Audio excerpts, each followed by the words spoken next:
Então, pessoal, como estávamos analisando a aula passada, a gente viu as principais características morfométricas do estudo de bacias hidrográficas, que são utilizadas, entre outras questões, para comparar bacias e fazer previsões futuras. Por exemplo, riscos de inundações,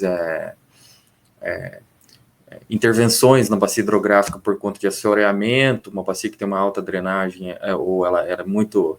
ela é pouco sinuosa, consequentemente a velocidade de água da bacia tende a ser um pouco mais rápida, a água, então pode carrear um pouquinho mais de sedimentos, porque lembra, a água ela vai carrear as partículas do solo, então quanto maior a declividade da bacia, mais rápido é o rio, mas também, por sua vez, se a bacia é pouco sinuosa, ela também tende a carregar essas partículas, mesmo que seja os finos, as partículas menores. Quanto maior a velocidade, maior o tamanho de partículas que ela consegue carregar. Quanto menor a declividade, menor a quantidade de partículas, mas se o rio também é pouco sinuoso, ele também vai conseguir levar uma carga grande e pode dar assoreamento e você pode ter problemas, principalmente no tocante a cheias, dependendo do formato da tua bacia. A gente avaliou os formatos diferentes de bacias.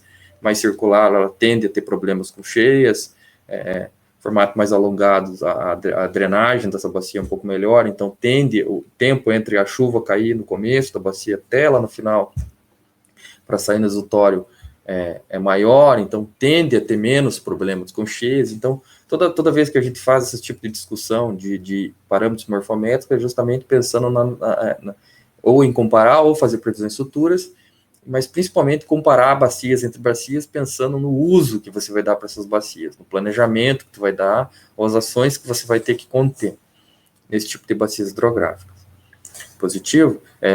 Daí, quando a gente fala em planejamento, entra uso e ocupação do solo, tipos de cultura que você pode utilizar, se você vai ter que fazer uma recuperação melhor da mata ciliar para evitar o carreamento dessa água na tua drenagem da bacia de sólidos para o teu rio, porque daí vai diminuir a quantidade de erosão ou partículas que esse rio vai transportar, e assim por diante.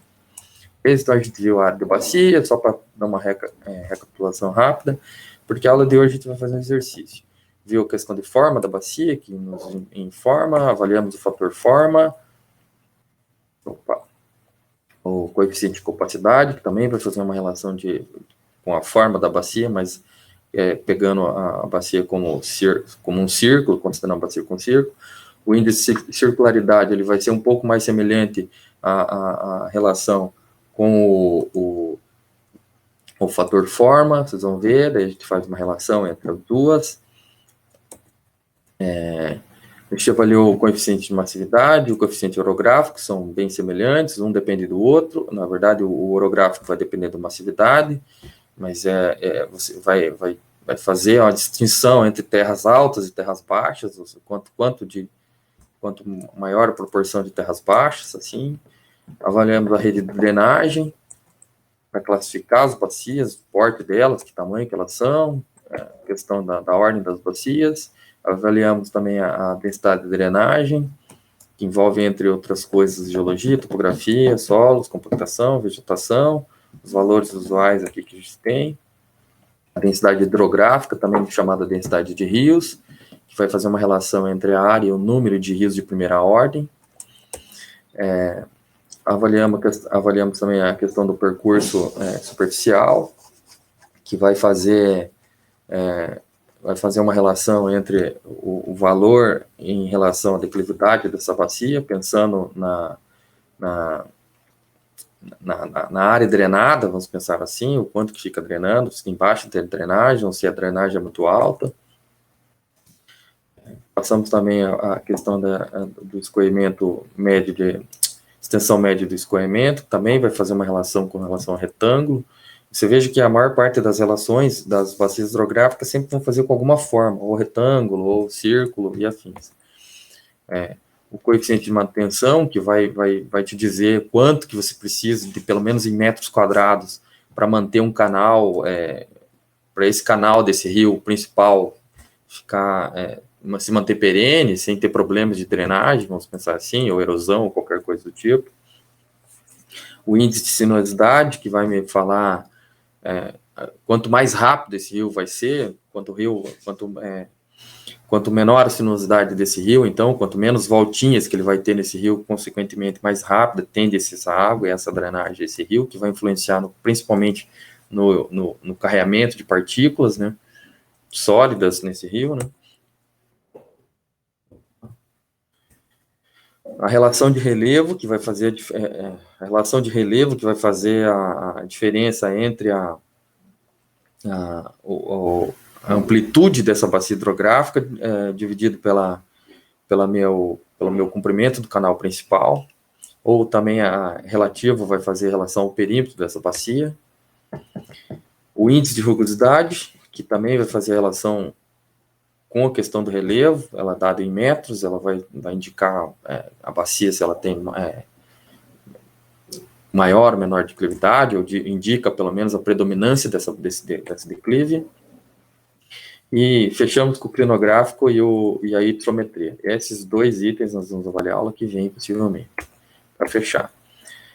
Eu dei uma melhorada no conteúdo, coloquei as unidades aqui para facilitar, mas no exercício a gente vai fazer as relações, todas as relações que são necessárias para a gente discutir conforme está o trabalho. Então, a gente vai ter as características geométricas, que vão ser o coeficiente de compacidade, coeficiente de massividade, coeficiente orográfico, fator forma, índice de circularidades, as características da drenagem dessa bacia, aqui não está, mas daí entra a ordem da bacia, mas além disso, coeficiente de manutenção, coeficiente de drenagem, densidade de hidrográfica, ou de rios, também chamado, extensão do percurso superficial, extensão média do escoamento, índice de sinuosidade, e as características do relevo propriamente dito dessa bacia, índice de rugosidade, razão de relevo relativo e sinuosidade desse canal. Legal? Então, é o seguinte, aqui está uma bacia que a gente estudou lá, então, como vocês pediram, eu vou tirar essas informações, é claro que eu vou medir agora rapidinho, mas para vocês pegarem lá no Google essas informações preliminares, é evidente que a gente está fazendo um exercício só para exercitar esse tipo de conta, mas o ideal é você fazer com um programa de sensoramento remoto, depois que você fizer os mapas ipsométricos e plenográfico, você vai conseguir desenhar essa bacia e vai conseguir traçar o melhor curso do rio aqui, mas para a gente ter uma boa ideia de como faz o exercício, o Google mesmo ele ajuda bastante, porque ele dá bastante informações. Então, como que eu peguei a bacia hidrográfica aqui, esse traçado?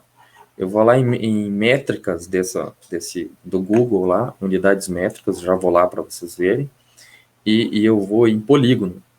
Lá em polígono, eu vou desenhar o polígono de acordo com as cotas, e depois eu vou ajustando as cotas dessa bacia hidrográfica, segundo a altimetria que o próprio Google me dá a informação aqui embaixo. Se vocês olharem aqui embaixo, está aqui elevação, aqui embaixo do corpo.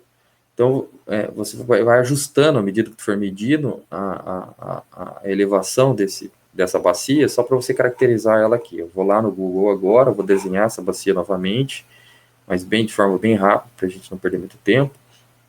Mas depois, na ocasião do exercício, vocês podem fazer isso com mais acurácia, vamos pensar assim. No mesma aba de métrica do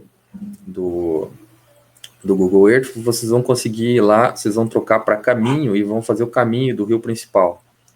Vão desenhar o caminho, e dentro lá do caminho principal, nós vamos estar aqui, a próxima aba, continuando ainda na aba de polígono, vocês vão ver que ela vai dar o perímetro, que vai ser o perímetro dessa bacia, em quilômetros, daí você pode trocar a unidade, se você quiser, e a área dessa bacia também em quilômetros quadrados.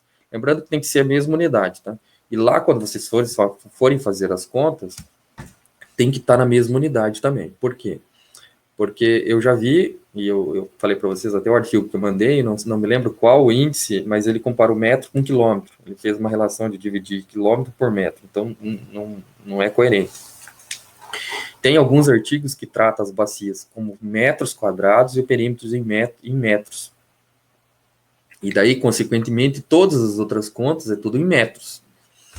Então, o que você tem que observar quando for fazer exercício é que você tem que estar na mesma unidade sempre quando for fazer.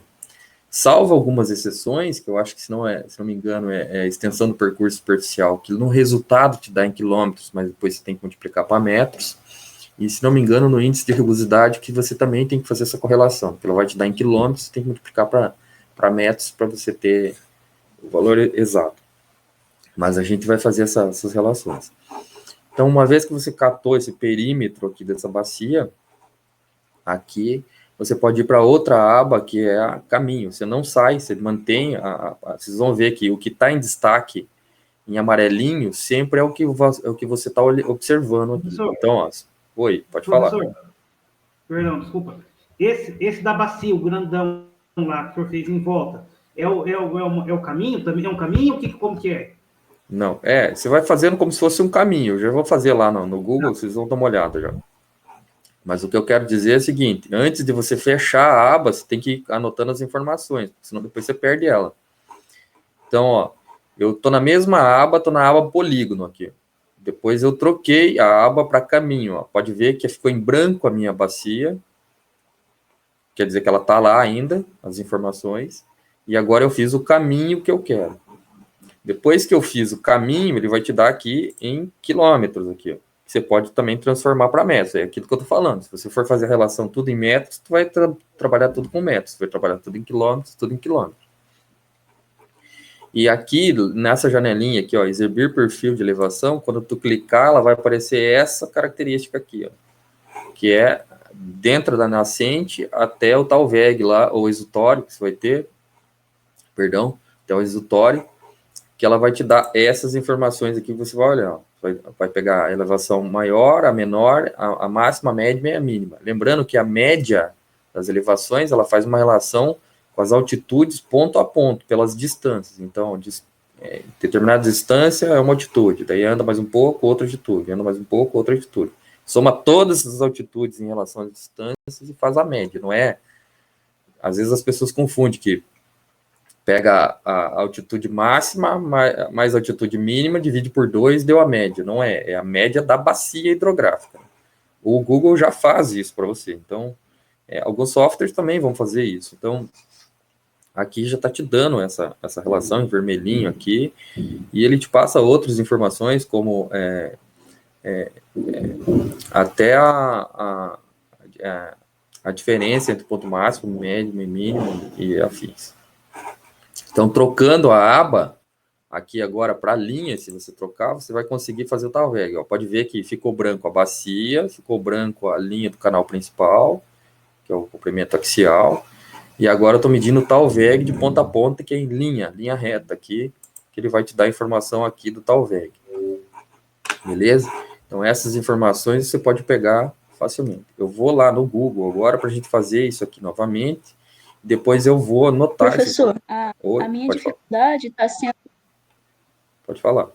A minha dificuldade está sendo fazer o contorno da bacia, porque, por exemplo, eu entendi o tal VEG e tal, como é que a gente faz a linha reta, mas o contorno da bacia, no caso, o que pega além do rio, é que eu não estou conseguindo desenhar. Como é que a gente faz essa demarcação? Como é que a gente sabe onde que essa bacia começa, assim, a parte lateral dela?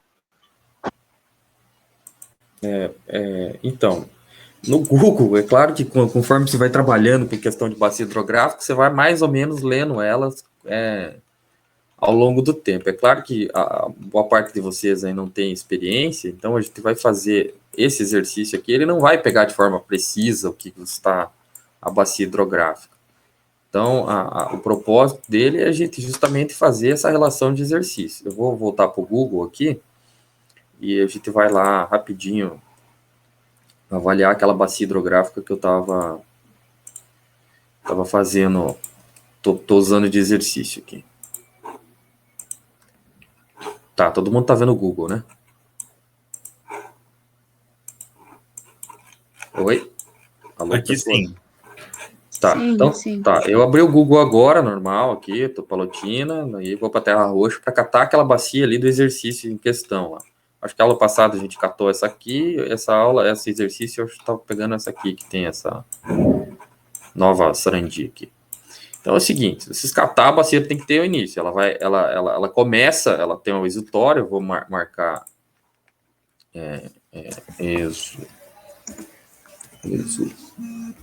exutório aqui. Eu vou marcar ela no início da bacia aqui.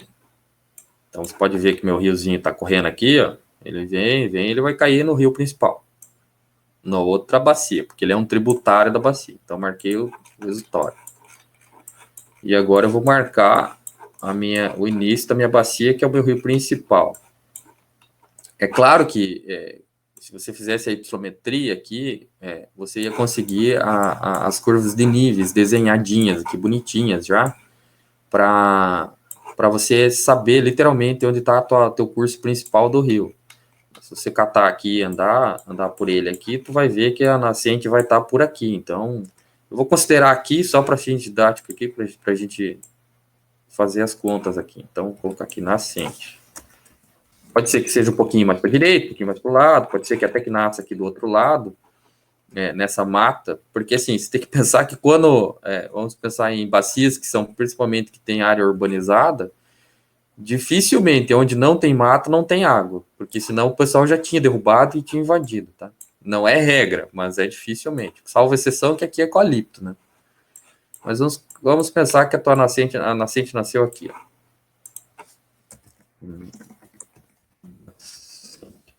Quando a gente fizer o hipissométrico e o clinográfico, vai dar para ver as curvas de níveis, então a gente consegue desenhar o curso do rio melhor. Porque partindo do pressuposto que a água não sobe morro, então você vai saber onde que corre. Então eu tenho aqui, vou voltar aqui a nascente, e eu tenho o exutório do meu rio. Então eu vou começar lá embaixo, a minha bacia. Então se vocês olharem aqui, ó, pelas curvas de nível, do próprio terreno da bacia hidrográfica que ela tá me informando, chega um momento que ela tem o topo. Esse topo daqui, porque assim, se é de metro em metro, então aqui, ou vamos pensar que fossem 5 metros, então aqui eu tenho 5 metros, 5 metros, 5 metros de desnível entre um ponto e outro. Na verdade, se você acompanhar aqui pela declividade, ó, elevação da tua bacia, você consegue até saber o desnível. Então, o que acontece? Ó, pode ver, eu estou subindo, a minha bacia hidrográfica, ela está subindo de altitude. Só que chega um ponto que ela vira, ó. Eu estou subindo aqui, olha lá na elevação, aqui, ó.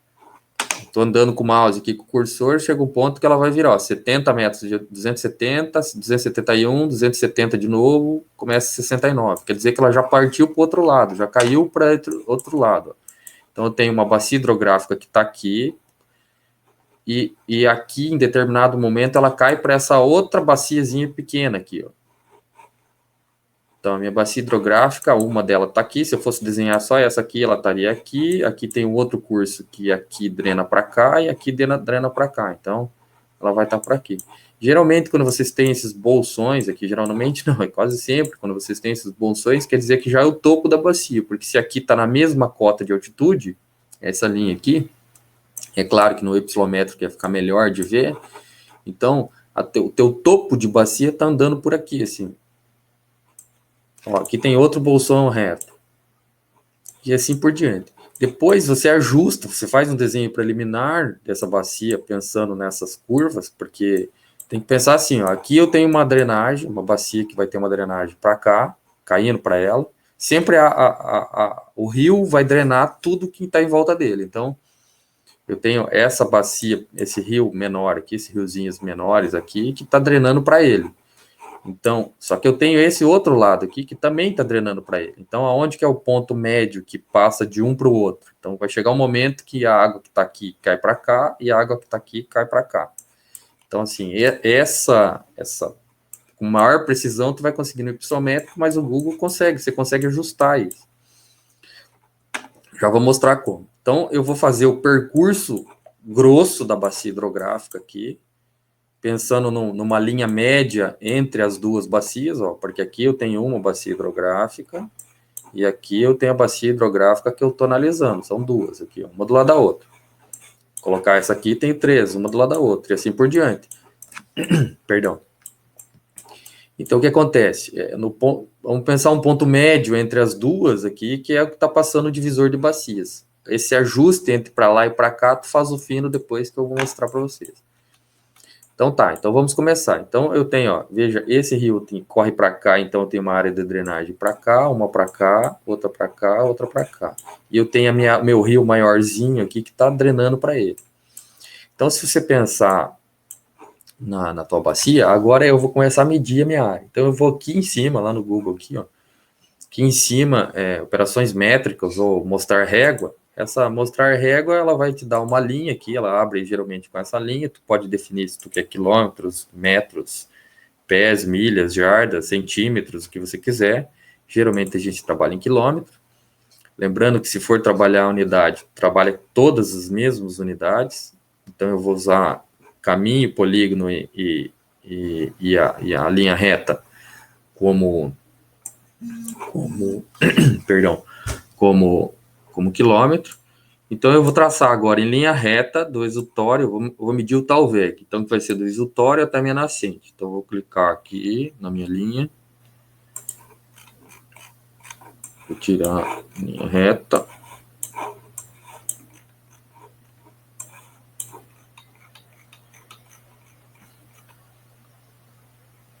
Até a minha nascente. Deixa eu arrumar aqui essa bacia. Então, em linha reta aqui, eu tenho 11,72 quilômetros da nascente até o exutório. Beleza? Eu não fecho eu anoto esse valor, porque é o meu Talveg. Positivo? Agora eu vou fazer o traçado do rio principal, que é o comprimento axial. Então, eu vou em caminho agora, deixo a unidade em quilômetros e vou lá. Pode ver que ele ficou branquinho o Talveg, quer dizer que eu deixei a informação lá, só que eu estou em outra aba, estou no caminho. Então, eu vou lá em caminho, lá, e vou traçar o curso principal. Volto a falar que esse aqui não seria o melhor jeito de se fazer, que seria o jeito seria pelo mapa hipermétrico, que a gente vai ver depois, mas para exercitar serve. Então, eu vou traçando o rio aqui mais ou menos pela média da maxiliar, considerando que tem dos dois lados, mas tem lugares que eu já consigo ver o traçado do rio aqui, ó, que é essa trecho que está sem mata aqui no meio. Então, eu vou traçar meu traçado de bacias aqui.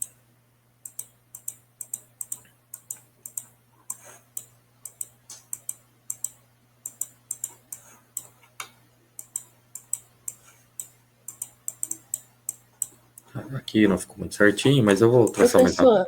Oi, pode falar. Então para eu saber digamos, o limite da minha bacia, é só eu encontrar o rio que não é principal, no caso, o rio que estaria correndo ao lado do principal?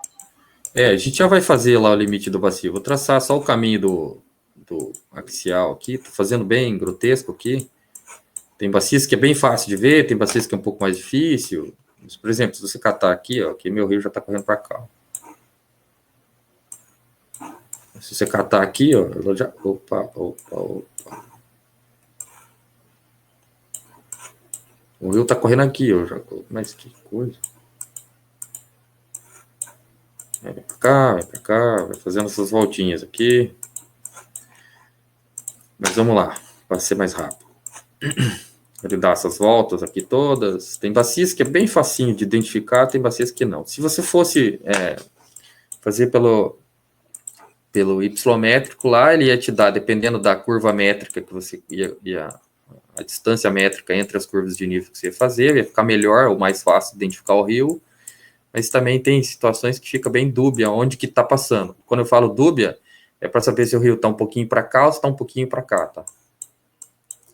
Mas para fins de cálculos que vai fazer, principalmente esse comprimento de rio aqui, tem artigos que vai falar que é para você esquecer as curvas, as curvinhas, por exemplo, essas curvinhas aqui, ó, e passar de forma reta. Eu, particularmente, prefiro medir quanto maior a sinuosidade, melhor, porque vai dar relação direta com a sinuosidade, isso aqui, o comprimento principal desse rio. Então, Tá, vamos acelerar aqui, senão vai demorar o tempo inteiro. Fazendo bem bruto aqui, tá, pessoal? Opa. Tô longe, hein? Tá, vamos lá.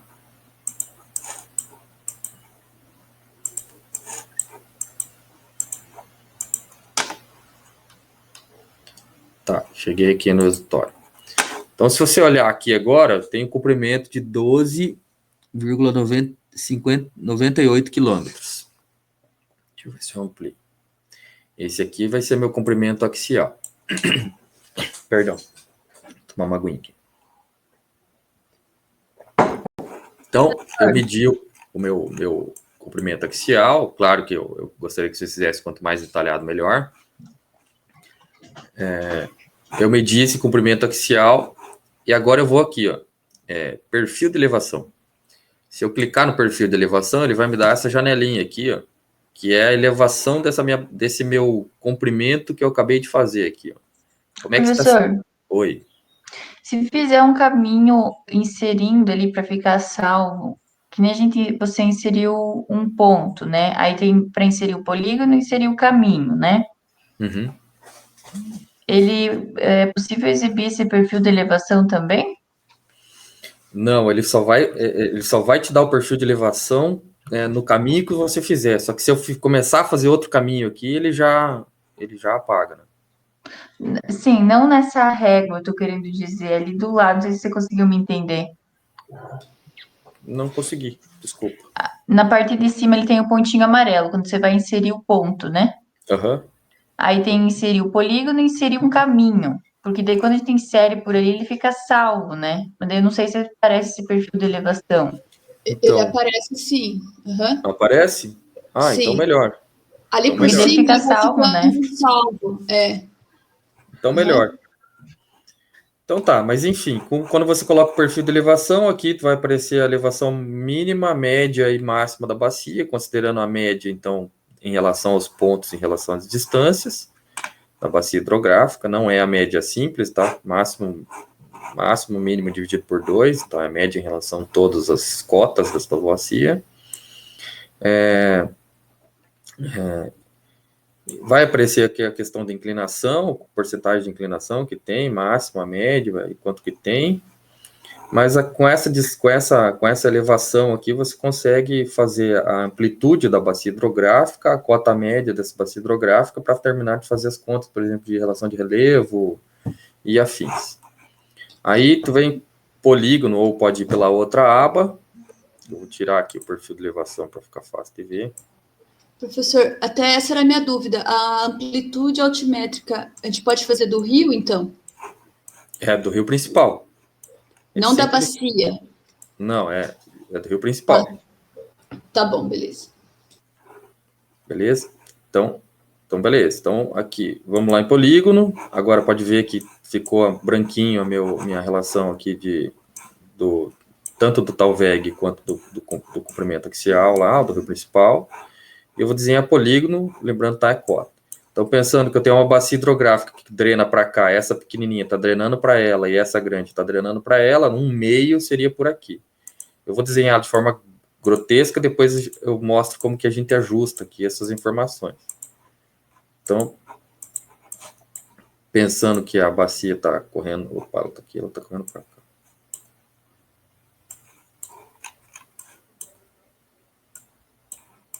Vou pegar uma média, assim, ó, tô colocando uma média entre as duas bacias, entre essa bacia e a outra aqui, rápido, só para a gente fazer bem rápido aqui.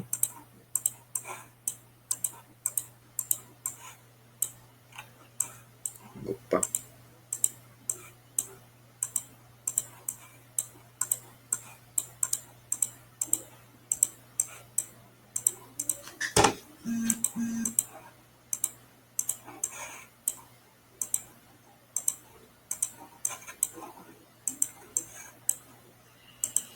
Lembra que eu disse também que não é sempre, tá? Mas a boa parte da rede de estradas, das bacias hidrográficas, ela corre no espigão, que é a divisória, o divisor da bacia hidrográfica.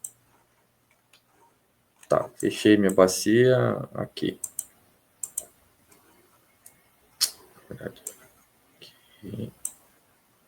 Aqui. Então tá. Fiz a minha bacia de forma bem bruta aqui, para vocês olhar pensando na média, que aqui corria para cá, para essa bacia, uma parte vai correr para cá, outra parte vai correr para cá. Aonde que eu ajusto ela onde está? Olha lá na minha elevação aqui agora. Vou pegar esse ponto e vou ajustar em função da elevação. 280. Então, ó, eu vou descer ela, vou baixando o ponto, ó, 293, 291. Vou subir 295, 296. Opa, fiz besteira aqui. 295, 296, 294. Já correu para o outro lado. 295, 296. 295. Então ela está aqui bem no meio, aqui entre os 296. Beleza? Se fosse para esse ponto aqui.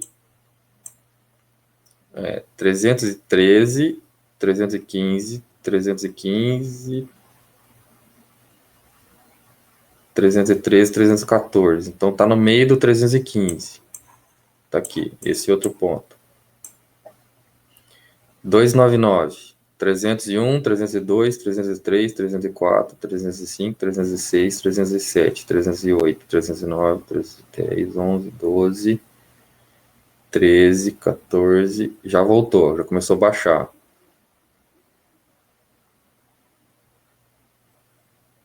312, 313. E assim por diante, ó. Professor, no meu não está aparecendo essa elevação. Seria alguma configuração? É alguma configuração. Vai lá em ferramentas, lá, liga, ele tem que aparecer essa elevação aqui.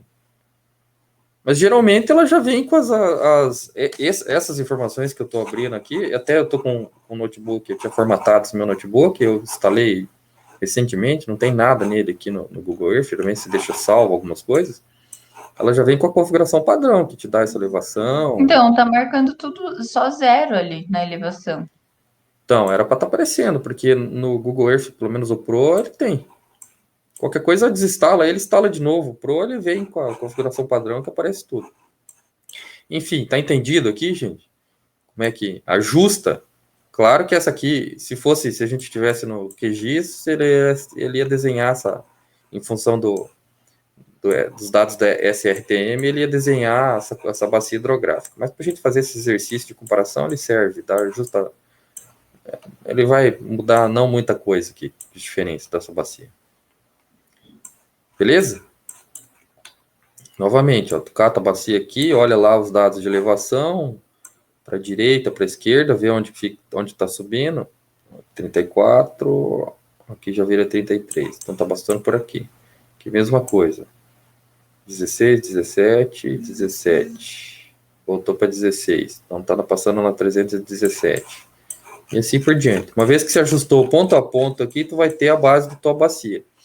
Na base da tua bacia, então, tu vai ter a relação de perímetro, que é a linha como se fosse medindo em passos aqui, isso aqui, e a área dessa tua bacia em quilômetros quadrados.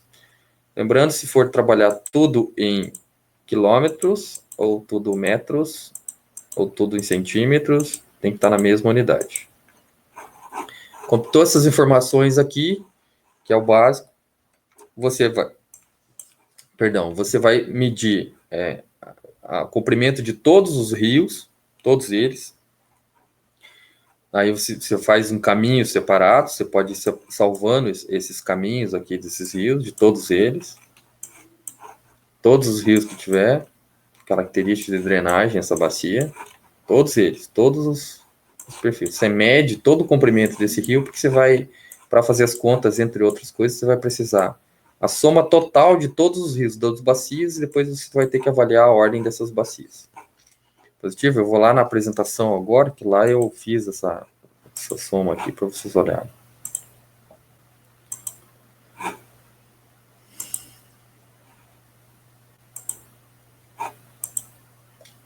Tá, então, novamente, voltando, a gente escolheu a bacia, mede a bacia, faz um ponto na nascente e um no aleatório, mede o comprimento do Talveg, mede o comprimento do rio principal, anota esses valores e pega o valor de declividade dessa bacia. Aí você vai avaliar a ordem dos rios e o comprimento total desses rios. Então, pelo comprimento total, você vai avaliar todos os rios dessa bacia hidrográfica, onde que está, vai medir esse comprimento total deles todos. Se fosse, por exemplo, no Spring ou no QGIS, você exportar esses dados aqui em DXF, poderia medir até no AutoCAD. Tá? O Spring, eles medem também a medida, mas é muito demorado, porque vai ter que ir na distância geodésica, vai ter que... Eu prefiro exportar para o AutoCAD, e o AutoCAD já dá as distâncias métricas já, isso é mais fácil. Ou você pode medir por aqui também, nesse caso desse exercício. Igual se fosse fazer o perfil do caminho aqui, você ia fazer para todos os rios. Soma todo o comprimento total dos rios, tu vai ter o comprimento do canal principal e dos rios secundários, vai somando em quilômetros, lembrando que tem que estar na mesma unidade. Total dos comprimentos secundários, total de todos os rios, que você vai precisar dessa informação. Além disso, você vai fazer a ordem dos rios. A ordem, então, todos os rios que não tem tributário nenhum, ele por si só é um contribuinte, é rio de primeira ordem. Então, tu soma todos os rios de primeira ordem, porque você também vai precisar para fazer a densidade hidrográfica. Então, você vai precisar de todos os rios de primeira ordem. Então, rios de primeira ordem que não tem tributários, ele por si só é tributário. Então, 1, 2, 3, 4, 5, 6, 7, 8, 9... 10, 11, 12, 13, 14, 15, 16, 17, 18, 19, 20, 21, 22, 23, 24, 25, 26, 27, 28, 29, 30, 31, 32. Eu coloquei 31 aqui, coloquei errado. 1, 2, 3, 4, 5, 6, 7, 8, 9, 10, 11, 12, 13, 14, 15, 16, 17, 18, 19, 20, 21, 22, 23, 24, 25, 26, 27, 28, 29, 30, 31. Tá certo. Então, todos os rios de primeira ordem, mas para fazer a ordem das bacias, você vai ter que classificar rios de segunda ordem, terceira ordem, quarta ordem, e assim por diante. Então, sempre que um tributário, que a ordem se repete, um tributário de primeira ordem com um tributário de primeira ordem vira segunda ordem. Tributários de ordens diferentes mantêm a ordem superior, e assim por diante. Então, quando for a mesma ordem de rio, sobe a ordem. Quando for de ordens superiores, permanece a ordem do rio maior. Então, vamos pegar aqui. Eu tenho a nascente, então eu tenho um rio de primeira ordem que sai aqui, e chega um momento que ele liga com outro de tributário de primeira ordem. Então, aqui vai virar segunda ordem. Daqui para baixo, é sempre segunda ordem com rio de primeira ordem, uma nascente, um tributário de primeira ordem. Então, como liga de primeira ordem com segunda ordem, mantém segunda ordem. Primeira ordem com segunda ordem, mantém. E assim por diante, vai indo. Aqui eu tenho um outro tributário, que ele também nasce primeira ordem e ele liga com outro de primeira ordem. Ele vai virar segunda ordem. Segunda para primeira, vira segunda ordem e assim por diante. Chega algum momento que essa segunda ordem encontra com essa segunda ordem aqui. Então, duas ordens iguais, sobra a ordem. Então, vai virar terceira ordem. E assim por diante. Aqui do mesmo modo. Junta a primeira ordem com primeira ordem, vira segunda ordem, segunda com primeira vira segunda, daí segunda ordem que encontra a terceira ordem, mantém terceira ordem, a ordem superior. E assim por diante. Se entrasse um outro tributário maior que viesse de terceira ordem e ligasse com terceira ordem, subiu para a quarta ordem e assim por diante. Beleza? Dúvida nisso aqui? Perdão. Pessoal, tá tranquilo? Professor, essa tabelinha que você fez ali, a gente consegue fazer ela no Word? Não, né? Você fez... Não, fiz no Excel. Ah, tá. Porque você pode ir salvando os caminhos, igual o colega ali falou, mas senão você vai medindo rio por rio e depois vai... E depois tu vai somando no Excel. Isso aqui foi no Excel. Essa segunda tabela aí, que tá 0,62, 0,43, é o quê, professor? Essa aqui são os rios. Por exemplo, eu medi esse. 0,62 quilômetros. Medi esse aqui, 0,43. Ah, tá. Mas a terceira coluna é o quê, então? Essa aqui? É. Não, é que é muito rio. Se eu fosse esticar numa tela só, Ah, tá. É uma coluna só ali, então. É que eu só dividi pensei a que fosse coluna duas porque coisas se eu fosse diferentes. explicar os números ia ficar muito pequenininho. Ah, Que eu não, coloquei beleza. a primeira coluna que eu coloquei na apresentação ficou enorme, só que ficou os números. Eu sou cego, né, cara? Então ficou os números Não, muito pequenos acabei aqui. de ver que são 31 rios, né? Então não faz sentido ser duas coisas diferentes, tudo a É distância. assim, esse aqui pode ser esse aqui, daí 43 e assim por diante. Vai indo. Certo. E aí no trabalho a gente faz essa classificação das ordens também Sim, tem que e monta fazer. essa tabelinha. É isso aí. É interessante, né? Porque daí você não se Aham, perde, né? perfeito. Beleza? Obrigado. Tá, então eu vou voltar lá agora para o Excel, daí a gente vai começar a fazer as contas relativas. Então, só para elucidar, vocês acompanhar aqui, ó. Então, eu tenho a bacia hidrográfica e o perímetro que eu tirei daqui. Eu tenho o comprimento do rio principal, que é o também chamado axial, que o pessoal chama. E eu tenho o Talveg. Cadê o Talveg? E o Talveg. Tem o Talveg, comprimento do rio principal, e eu tenho os dados de declividade. Aí eu tenho, perdão, a ordem dos rios e tenho o número de rios que compõem de primeira ordem, que eu vou precisar, e a somatória de todos os comprimentos dos rios das bacias, que eu também vou precisar. Beleza? Eu posto essas informações e eu vou lá para o Excel. Se fosse no quadro, a gente ia fazer no quadro, mas aqui vai ficar mais fácil fazendo no Excel. Então vamos lá para o Excel. Para facilitar, deixa eu colocar aqui, tem que duplicar minha tela.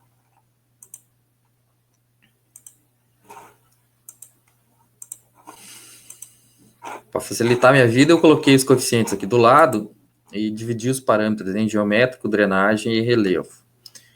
Então, eu vou colocar as informações. Aqui, eu sugiro vocês colocar a unidade, porque fica mais fácil quando você coloca a unidade de não se perder.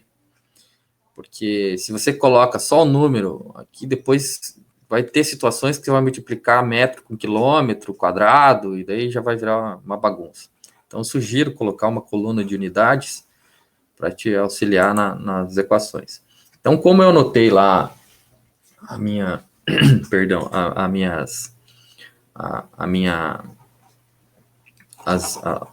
os dados que eu peguei, eu vou fazer aqui até a amplitude máxima, média e mínima, o comprimento do canal principal, Talveg, comprimento dos cursos de água, área da bacia, perímetro, cota máxima, média e mínima.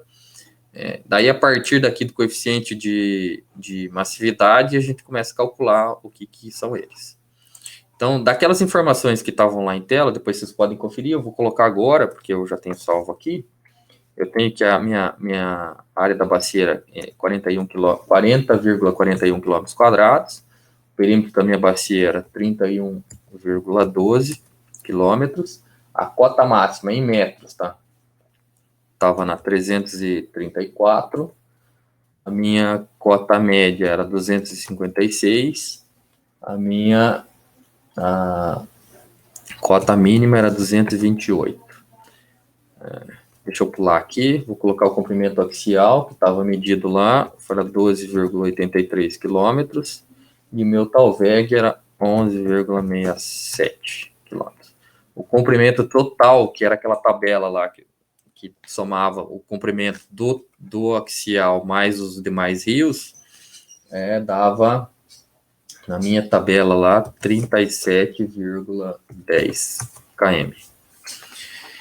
Então, a minha amplitude da bacia hidrográfica é igual, então, a altitude máxima da minha cota, menos a altitude mínima. Então, eu vou pegar a altitude máxima menos a altitude mínima. Excel tá tranquilo para todo mundo aí, né, pessoal? Sim. Excel, sim. Word, Senão, não. senão o vídeo do YouTube, né, gente? YouTube resolve a vida. Então, vamos começar então fazendo os coeficientes aqui. Então, vou ter o meu primeiro coeficiente de compacidade. Espera, só toma uma água. Meu primeiro coeficiente vai ser o compacidade. Lembrando que o compacidade ele vai fazer uma relação entre a bacia ser circular ou não, fator forma de circular. Quanto mais próximo de um, maior a incidência de enchentes, né? Então, eu vou fazer, o coeficiente de compacidade está aqui, é 0,28, que multiplica, vou abrir parênteses. O perímetro da minha bacia, que está aqui, dividido, eu vou abrir parênteses de novo, porque eu vou colocar pela raiz, abre parênteses, da minha área da minha bacia. Fecha parênteses, fecha parênteses, fecha parênteses. Perímetro, o coeficiente de compacidade, então, o meu é 1,37. Lembra que tem que estar na mesma unidade. Vocês vão ver que alguns artigos, eles não colocam unidade, eles vão colocar assim, ó, o perímetro da bacia é dado em quilômetros, e a área da minha bacia em quilômetros quadrados. Então, alguns artigos eles vão fazer essa informação, que eles vão colocar assim, quilômetros / quilômetros quadrados, para não fazer esse tipo de relação. Não vai mudar nada a tua vida, você só tem que ficar ligado com a unidade que você tá? Se você for em metros, não muda nada o coeficiente, porque você está fazendo uma relação direta. Então, se você fosse transformar isso aqui em metros quadrados e aqui em metros, a relação ia ser a mesma. Beleza? Coeficiente de massividade. Então, coeficiente de massividade é a altitude média da bacia hidrográfica dividido pela área da bacia hidrográfica em metros. Aqui na unidade está em metros quadrados, mas como eu peguei a área em quilômetros, eu vou transformar a minha altitude em quilômetros também, tá bom? Para ficar mais fácil. Porque se você olhar aqui, minha altitude, e olhar lá no exercício lá, foi dado em metros, né? A altitude em metros em relação ao nível do mar. Essa é sempre a altitude. Então, quando eu falo que a altitude máxima da minha bacia é 334 metros em relação ao nível do mar. Altitude média, mesma coisa. Cota máxima, média e mínima é sempre em relação ao nível do mar. Então, está em metros. Então, ele vai falar assim, a altitude média da bacia, então, eu vou clicar aqui, abre parênteses, altitude média da bacia, que é a cota média, dividido por 1000, para dar em quilômetros, vezes, isso aqui tudo, dividido pela área da minha bacia. Tá 0,01. O coeficiente orográfico, ele vai ser a minha altitude média vezes o meu coeficiente de massividade. Eles estão ligados. Então, abro parênteses de novo. Minha cota média dividido por 1000 vezes o meu coeficiente de massividade. Fator forma. O fator forma ele vai ser bem similar, ele vai fazer uma relação direta com o índice de circularidade. Também é em função da forma da tua bacia hidrográfica. Quanto mais alongada a tua bacia, quer dizer que menos propensa a cheia que você tem. Quanto mais circular, mais propensa a enchentes e inundações. Então, o fator forma vai falar que a área da bacia é dividido pelo comprimento axial do teu rio. Alguns artigos ele dá isso aqui como forma adimensional, mas se você dividir comprimento total em quilômetros dividido pela área em quilômetros, vai ter quilômetros. Mas a maior parte dos artigos trabalham com adimensional. Então, comprimento do rio axial dividido pela, abre parênteses, dividido pela área ao quadrado. Então, a área da bacia, chapéuzinho aqui, 2. Professor, acho que é o contrário, não é? O que eu fiz? A área é dividida pelo comprimento. Perdão. Boa. Por isso que eu disse, só para vocês saberem se você estava prestando atenção. A área é dividida pelo comprimento ao quadrado. Comprimento axial, chapeuzinho ao quadrado. Fecha parênteses. 0,25. O índice de circularidade, vocês vão ver lá nas tabelas, o fator forma, eles dão mais parecido. O coeficiente de compacidade, às vezes, ele dá pela referência que a gente tem lá, ele dá um pouquinho fora, mas está próximo, pelo menos. Então, circularidade vai ser igual a 12,57, que multiplica a área da bacia.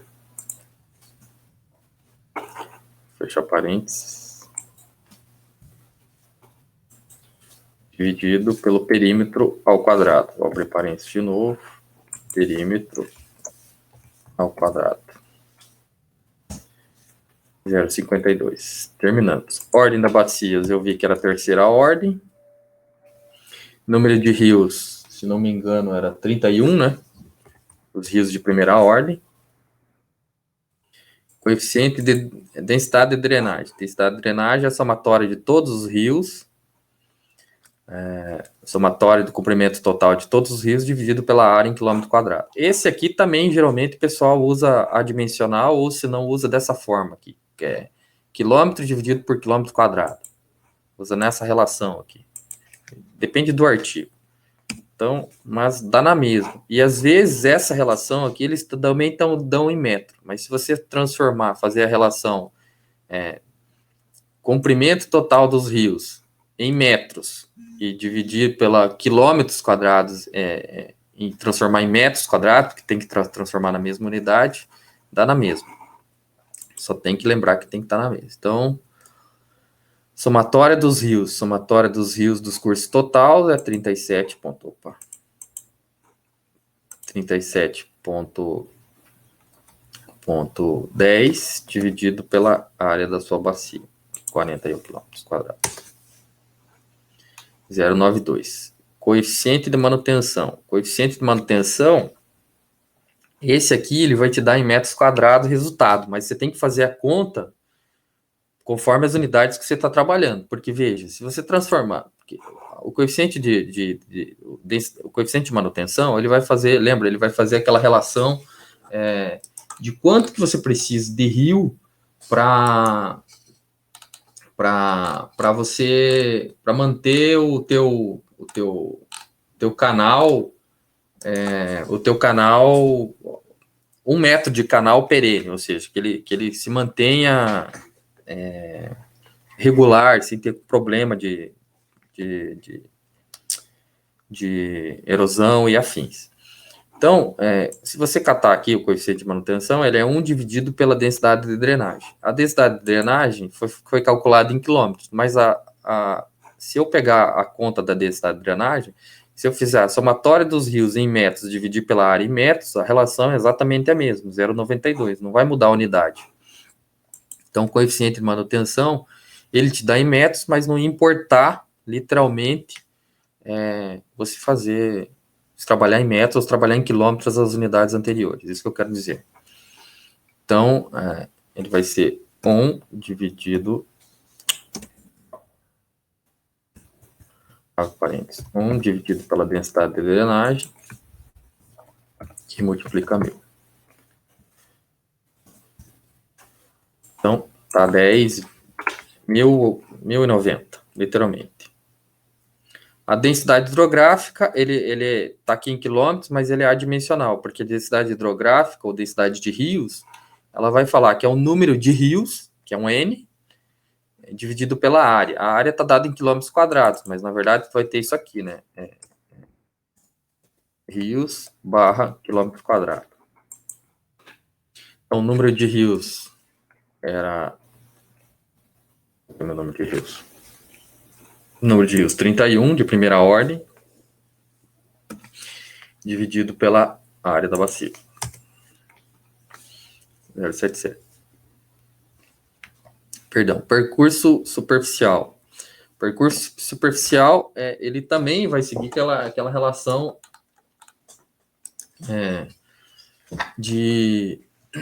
com a densidade de drenagem. Então, não vai te influenciar muito se você fizer em quilômetros ou metros. Mas, geralmente, esse valor é apresentado em metros. Já vou explicar, já. Então, percurso superficial é 1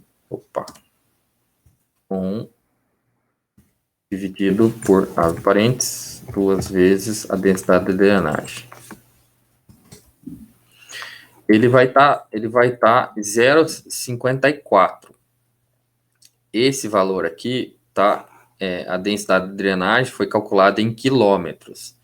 Só que eles falam que esse você tem que transformar em alguns artigos, apresenta esses dados aqui em metros. Então, se você transformar em quilômetros, que estava densidade de drenagem em metros, daria 540. Vocês vão ver que não vai mudar nada lá na leitura. Então, se você transformar isso aqui vezes 1000 para saber em quilômetros, daria 544 para saber em metros, perdão. Eu vou deixar em km aqui, para a gente avaliar isso aí depois. A extensão média é dado pela área, a área da minha bacia, dividido por 4 vezes o comprimento total dos cursos de água. Então, eu tenho, abro parênteses, 4 vezes o comprimento total dos meus cursos de água, que vai ser 37 quilômetros. 0,26. Índice de sinuosidade, lembrando que o índice de sinuosidade, ele vai fazer aquela relação da sinuosidade propriamente do rio, que quanto menos sinuoso o rio, quanto mais reto ele for, vamos pensar assim, mais rápido é a água, quanto maior a velocidade da água, mais a chance dele carregar partículas, dependendo como é que for a conformação do solo, daí você tem que analisar como um todo. Pode ser que dê problemas de erosão na sua bacia, começa a ficar mais rasos os rios, e assim por diante. Então, o índice de sinuosidade é dado por 100, multiplica, abre parênteses, o comprimento axial do rio, cadê? Comprimento axial, menos o Talveg, fecha parênteses, dividido por, pelo coeficiente, pelo axial. É dado em porcentagem, né? Então, 9,2% de sinuosidade. Depois a gente pode comparar nas tabelas. Índice de rugosidade. Índice de rugosidade faz a mesma coisa, às vezes aparece em metros, tá? Porque a altitude, se você fizer em relação métrica, a densidade de drenagem em quilômetros, tem que fazer a relação em metros. Então, amplitude altimétrica, no caso, a gente fez a nossa amplitude aqui em metros, tá? Amplitude altimétrica está em metros, que eu só tirei a cota máxima e a cota mínima. Então, eu vou colocar, abre parênteses, a amplitude, vou transformar tudo em quilômetro para fazer a relação certa. Amplitude altimétrica é 100 dividido por 1000. Aí, vezes a minha densidade de drenagem.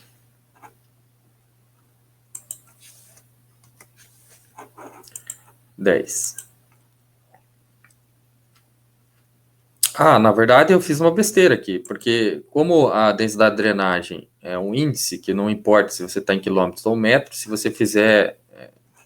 Eu transformei em quilômetro para depois ter que multiplicar por 1000 para saber em metro. Mas dá na mesma. Razão de relevo, depois a gente vai verificar isso aí. Razão de relevo é a minha amplitude altimétrica dividido pelo meu comprimento axial. Aqui sim, eu tenho que transformar em quilômetros. Amplitude é 600 dividido por 1000 dividido pelo meu comprimento axial. É isso? Isso. Comprimento axial. Razão de relevo relativo, ele vai fazer a mesma relação, só que é pelo perímetro. Então, amplitude dividido por 1000 vezes o perímetro. Epa. Não é vezes, né? É dividido. E sinuosidade do canal, por fim, é o comprimento do rio principal dividido pelo Talveg. Comprimento axial dividido pelo Talveg. Fechamos nossos índices. Aí resta a gente comentar alguns aqui. Vamos pensar aqui o coeficiente de massividade, coeficiente orográfico, fator forma e o coeficiente de circularidade. Vou lá na aula.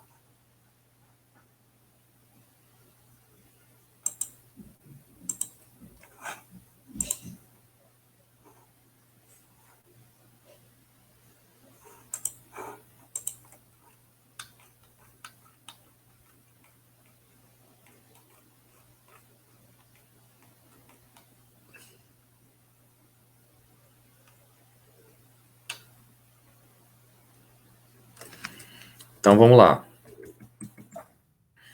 Deixa eu só fazer uma cola aqui da minha conta. Então, eu tenho Deixa eu anotar aqui, por favor, senão eu me perco. Eu tenho que o meu coeficiente de compassividade ficou em 1,37. O meu fator forma ficou em 0,25. E o meu índice de circularidade ficou em 0,52. Tá, agora vamos lá para a apresentação. Então tá, o meu coeficiente de compacidade ficou em 1,37. Então 1,37 está entre 1,25 e 1,50. Então ele quer dizer que o formato da bacia ovalada, a tendência é mediana a enchentes.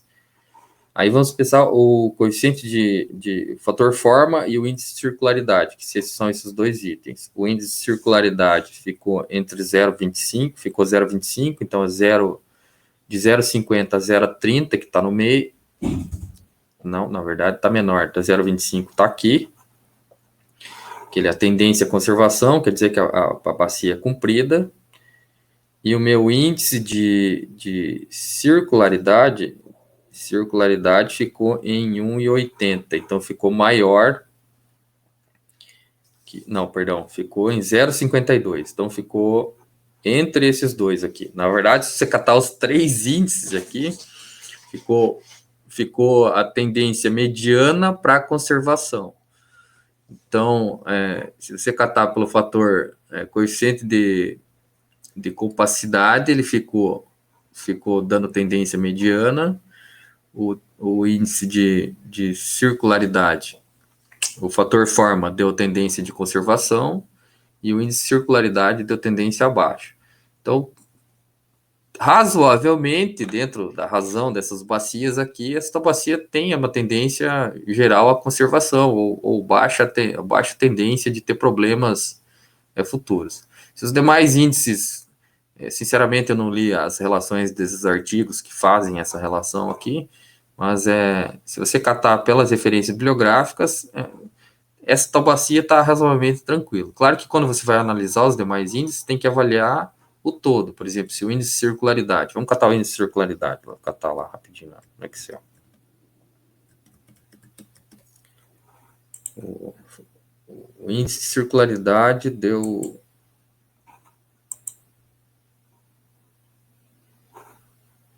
Não índice de circularidade, sinuosidade.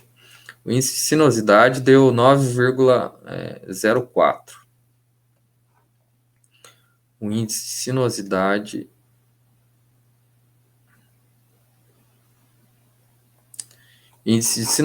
deu 9,04, deu menor que 20%. Então, quer dizer que minha bacia é literalmente muito reta. Se você catar a forma da bacia que a gente pegou, ela não tem muitos meandros, vamos pensar aqui, vamos catar meu rio. Ela não tem muitos meandros. Veja os meus rios, eles são geralmente retão, assim, eles não têm uma voltinha maior, assim. Então, ela expressa bem. Então, o que dá para contrastar, assim? Bom, minha bacia tem tendência à conservação e o índice de sinuosidade está falando que ela é muito reta. Então, se ela for muito reta, a velocidade da água é maior. Então, aí você vai ter que avaliar a questão de relevo, se ela é muito baixo, a quantidade de drenagem que essa bacia vai tá tendo, para saber se você pode ter problemas futuros no tocante à erosão, se o manejo de conservação de solo vai ter que ser diferenciado para esse tipo de bacia, e assim por diante, que é a discussão que eu quero que vocês façam. Beleza, senhores? Basicamente, é isso. Aula que vem a gente fecha bacias hidrográficas e passamos para a próxima. Mas para ter uma ideia... Oi? O senhor pode disponibilizar esse arquivo do Excel do senhor aí para a gente? Não, porque eu quero que vocês façam. Eu vou dar pronto, né, cara? A aula eu disponibilizo, mas eu quero que vocês trabalhem. Não, beleza, então. Beleza, gente? Professor, O senhor quer que a gente faça tudo isso que mostrou para 2 bacias, não é? Depois eu tenho que comparar alguma coisa. O que eu tenho que comparar? Os